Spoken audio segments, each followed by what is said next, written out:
My fiancé said, "I'm keeping the $12,000 engagement ring, even if we break up. It's a gift." I said, "You're absolutely right." Then I called the jeweler and proved it was still technically a rental. The repo man knocked on her door 48 hours later. I, 31 male, proposed to Bianca, 28, 9 months ago with what she thought was a $12,000 engagement ring. Stunning piece. 2-carat center stone, platinum band, the works. She said yes. Posted it all over social media, showed everyone who'd look. What she didn't know? I'd bought it through a lease-to-own program the jeweler offered. See, I'm a project manager at a tech company. Make decent money, but dropping 12 grand in cash wasn't practical. The jeweler, this high-end place downtown, offered a program. Pay $3,000 down, then monthly payments over 18 months. Interest-free if paid on time. After the final payment, the ring's officially yours, and they transfer full ownership. Made sense to me. Better than financing through a credit card. I'd paid the down payment and 7 months of the $500 monthly payments. Still owed $5,500. The paperwork was clear. Until that final payment, the ring remained property of the jeweler. It was in the contract I signed. I'd never mentioned this to Bianca. Figured I'd have it paid off before the wedding anyway. Why complicate things? Then last week happened. We'd been having problems. Nothing dramatic, just drift. She'd been distant, going out more with her friends, coming home late, the usual signs that made my gut twist. Thursday night, I came home early from work. Found her on the couch, phone in hand, quickly switching screens when I walked in. "Hey," I said, "what are you doing?" "Nothing. Just texting Ivy." Ivy, her best friend, the one who'd never liked me, who told Bianca she could do better, within earshot at a party once. "Cool. Wanna grab dinner later? Been a while since we went out." She barely looked up. "Can't. Have plans with the girls." Again, that's the 4th time this week. "So, I'm allowed to have friends, Derek." The edge in her voice was new. Or maybe not new. Maybe I'd just been ignoring it. "Didn't say you weren't. Just feels like we're not spending much time together." "Maybe because you're boring," she said, just like that. Flat, matter of fact. I sat down. "Where's this coming from?" She sighed, that dramatic sigh she'd started doing lately. "I don't know if this is working anymore." "What's not working?" "Us. This." She gestured vaguely at the apartment, at me, at everything. "I love you, but I don't know if I'm in love with you anymore." There was the speech. I'd heard variations of it in movies from friends. Never thought I'd get the live version. "You want to break up?" "I want space to think about what I want." "We're engaged, Bianca. The wedding's in 6 months. What's there to think about?" "Exactly. The wedding's in 6 months and I'm not sure I want to marry you." The truth, finally. No more pretense. "If that's how you feel, maybe we should call it off," I said quietly. "Maybe we should," she agreed.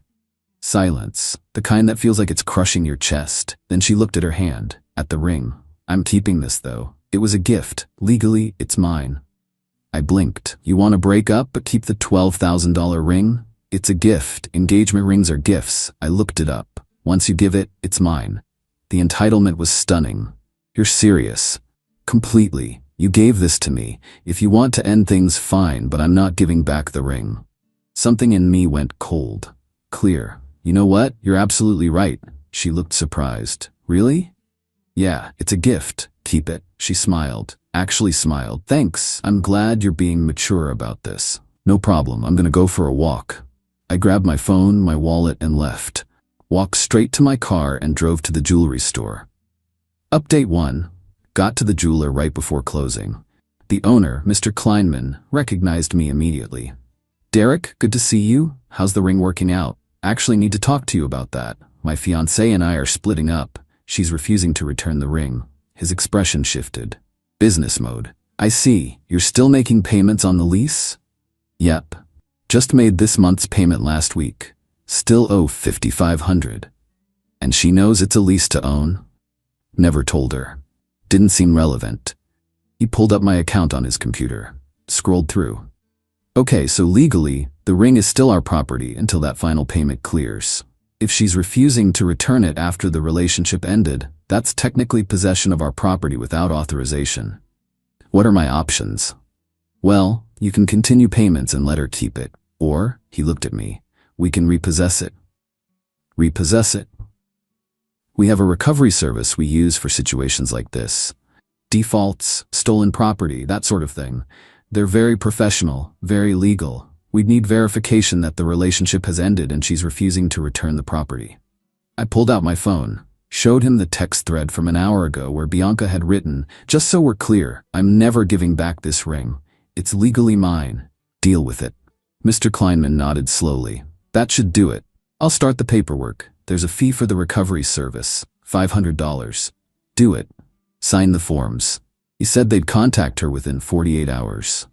I went home. Bianca wasn't there, out with Ivy, presumably. I packed some essentials and crashed at my brother Curtis's place. 2 days later, Curtis called me at work. "Dude, you seeing this?" "Seeing what?" "Bianca's blowing up social media. Something about your ring?"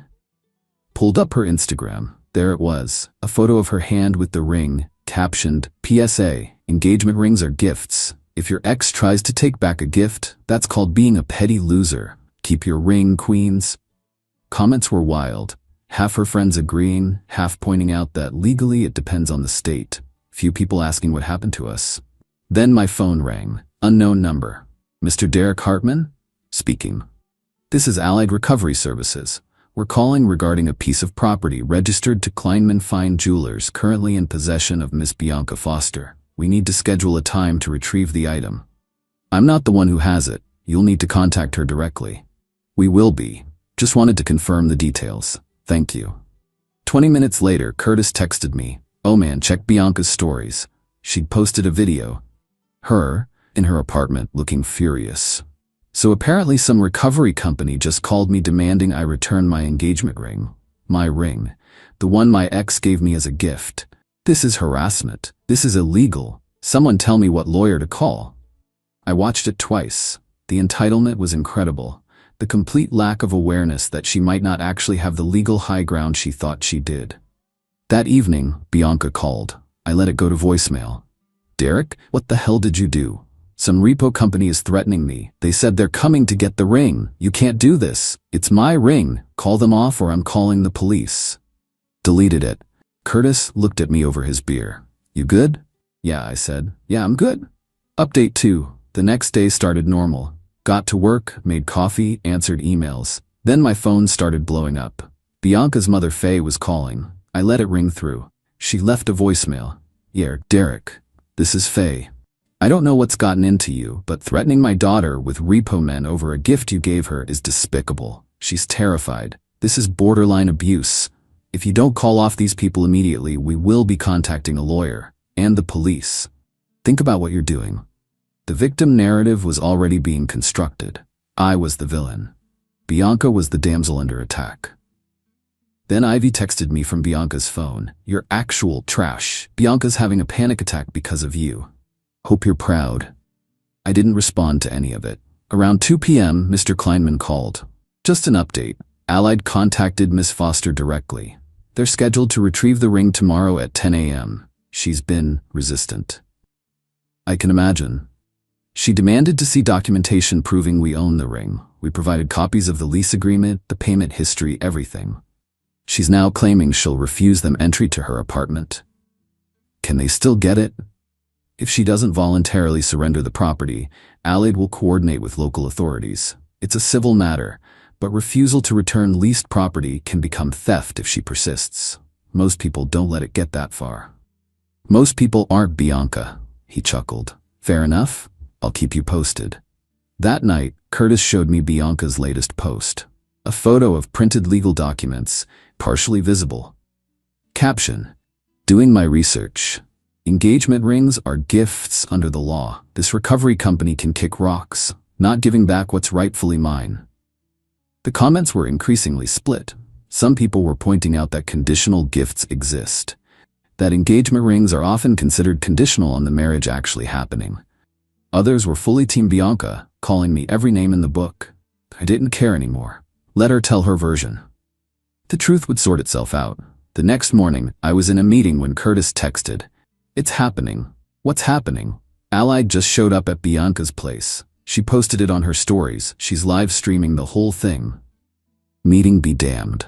I excused myself, went to the bathroom, pulled up her Instagram. There she was, Phone camera pointed at her apartment door.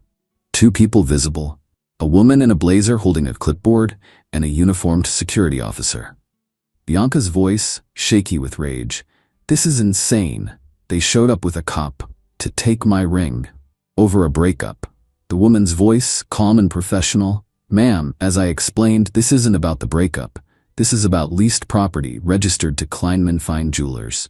According to our records, the lease agreement is still active and not paid in full. The property remains ownership of Kleinman Jewelers until final payment is received. I don't care about your lease. Derek gave me this ring. It's a gift. Ma'am, I have documentation here showing the ring is part of a lease-to-own agreement. Mr. Hartman made a down payment in monthly installments, but the full purchase price hasn't been met. You can review these documents. I'm not giving you anything. Get out. The security officer spoke up. Ma'am, if you refuse to surrender the property, we'll need to involve the police for a civil standby. I'd prefer we handle this peacefully. You're threatening me. No ma'am, I'm informing you of the process. The video cut off. 10 minutes later, another story. Bianca crying, holding up her bare left hand. They took it. They literally took my ring, with a police escort. I feel violated. I feel attacked. This is the worst day of my life. Curtis sent me a gif of someone eating popcorn. Dude, this is wild. Yeah, it was. That afternoon, Mr. Kleinman called. We have the ring. Allied's team was very professional. Miss Foster ultimately surrendered it after the police explained the legal situation. No charges filed, no issues. The ring's back in our inventory. Thanks for handling it. Of course, what would you like to do about the remaining balance on the lease? Cancel it. I'll forfeit what I've paid. Consider it a very expensive lesson learned. Understood. I'll process the cancellation. Derek? I'm sorry it came to this. Not your fault. Appreciate your help. Hung up and stared at my computer screen. Felt empty. Not triumphant. Not satisfied. Just tired. But also, weirdly relieved. The ring was gone. That chapter was closed. Then the real drama started. Faye called again. I answered this time. You had my daughter's ring stolen by thugs with guns. They weren't thugs. They were a recovery service retrieving property that belonged to the jeweler. That ring was Bianca's. You gave it to her. I was leasing it. I never completed the purchase. Legally, it was never mine to give outright. The jeweler owned it until the final payment. That's a technicality. You're hiding behind fine print to hurt my daughter. I'm following the terms of a contract I signed. Bianca decided to keep property that wasn't legally hers after ending our relationship. Actions have consequences. She's devastated. She hasn't stopped crying. You've humiliated her online. I didn't post anything online. She's the one who documented everything. You know what you did. You deliberately set this up. I bought a ring through a payment plan offered by a jeweler. When we split up, she refused to return it. I notified the jeweler. They took it from there. That's the whole story. You're a vindictive, cruel man. She dodged a bullet not marrying you. Agreed. Have a good evening, Faye. I hung up. Bianca tried calling from different numbers. I blocked them all. Her friends tried messaging me. Blocked. Eventually got a friend request from a profile that looked fake. Blank photos, no posts. Blocked. The entitlement was impressive. She'd convinced herself, her mom, her friends, that she was the victim. That I was the bad guy for following a legal contract and recovering property I was still paying for. The mental gymnastics were Olympic level. Curtis asked me that night, "You doing okay?" This got messy fast. Yeah, I'm okay. No regrets. I thought about it. About the whole relationship, the red flags I'd ignored, the way she'd changed over the months, the casual cruelty of that, "Maybe you're boring." No, I said finally. No regrets. It's been about 5 weeks since the ring got repossessed. Figured I'd close out this story. Bianca tried one last-ditch manipulation attempt through a mutual friend, Kendall. Poor guy got caught in the middle and didn't realize he was being used. He called me 3 weeks ago. "Hey man, can we talk about the Bianca situation?" Not much to talk about. She's really struggling. Says she can't afford therapy to deal with the trauma of what happened. I almost laughed. Trauma. That's unfortunate. She mentioned if you could just help her out a little financially. No. Derek, come on. You guys were together for 2 years. You can't just... Kendall, she dumped me, tried to keep a $12,000 ring that wasn't paid for, and is now playing victim because she faced consequences. I don't owe her money, sympathy, or anything else. That's pretty cold. That's reality. You want to help her? You write her a check. He didn't call again. The story spread through our social circle, obviously. People took sides. I lost some friends who bought Bianca's narrative, kept the ones who mattered. Turns out when you stop caring about people's opinions, you figure out who actually knows you. Bianca eventually deleted all the posts about the ring situation. Probably got tired of people asking questions she couldn't answer. Last I saw, she'd posted about new beginnings and cutting toxic people from my life. Good for her.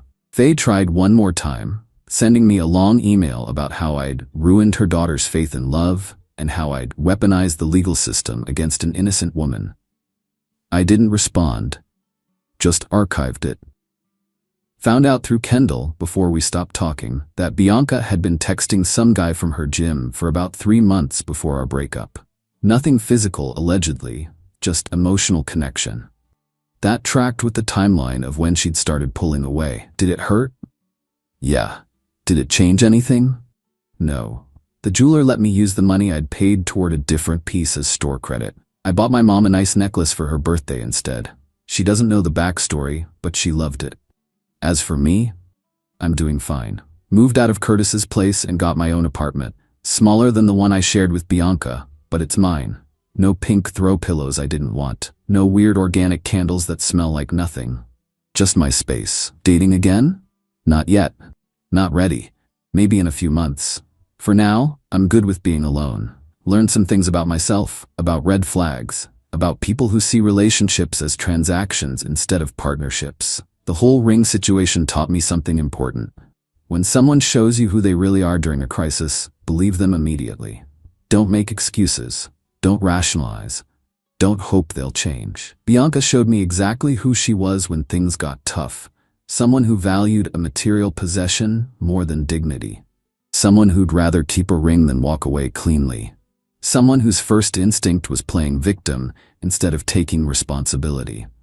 I showed her who I was too. Someone who doesn't get played. Someone who follows through. Someone who's fine walking away from people who treat relationships like a game they're entitled to win. The ring's probably back on display at Kleinman's shop. Some other guy will buy it. Hopefully for someone who deserves it. Bianca can tell whatever story she wants. The people who matter know the truth. The rest don't matter anyway. And yeah, there's a certain satisfaction in knowing that the ring she plastered all over social media, the one she bragged about keeping, the one she told all her friends was rightfully hers, is sitting in a jewelry case downtown. Not on her finger, not in her possession, just gone. She wanted to keep a trophy, ended up with nothing. Sometimes the best revenge is just letting natural consequences play out. You don't need elaborate schemes. You just need to know when to step back and let people deal with the mess they made. Bianca made her mess. I just stopped cleaning it up. Life's pretty quiet now. Pretty peaceful. Working on myself, hanging with people who actually care about me. Not stressing about someone who saw me as an ATM with a ring budget. And hey, I saved $5,500 by canceling that